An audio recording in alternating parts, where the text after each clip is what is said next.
So this is Project Farmhouse Day 39.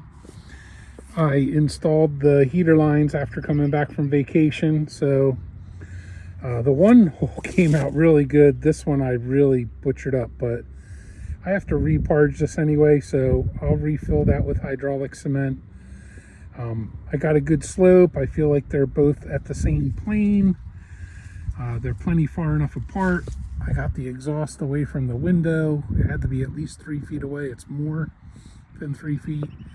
So, and I'm going to show you the inside as well. So this is what I've been working on coming back from vacation. Looks pretty good, but I'll clean up I'll go into the basement right now and I'll show you what I did inside.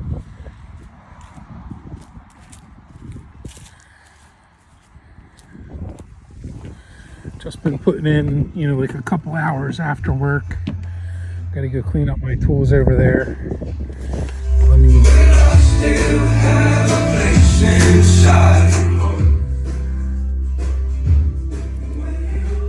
So I got both the intake and the exhaust lines roughed. I had them roughed in. Before I actually went on vacation, I had them roughed in a little bit. I was doing the gas line. That was the priority. But I finished this off over the last 2 days. Like I said, just a couple hours. So that's your intake air line and that's your exhaust line right there. And then I have it coming down. So it's connected inside the furnace. Again, this is your intake and this is your exhaust.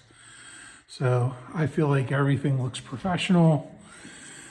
I didn't want to run, I could have ran these two lines together, but I would have ended up putting an additional 45 in here. And I'm like, I got to put a 90 there. I got to put a 90 there. I'm like, why not just make it one straight run? But for the intake, I ran that along the wall and put the 145 there just to make it look a little bit cleaner. I didn't think the intake would, I couldn't really bring the intake parallel with this, right? You see what I'm saying? Because these two, this one would have been in the way. But anyway, I think that looks great. And they're both sloped towards the heater. So this way, if any moisture builds up, it'll drip into the heater and, there'll be a drip pan. There's a drip pan in there and there will be a drip line going to a condensation pump to take any of the moisture away. But yeah, that's it for Project Farmhouse Day 39.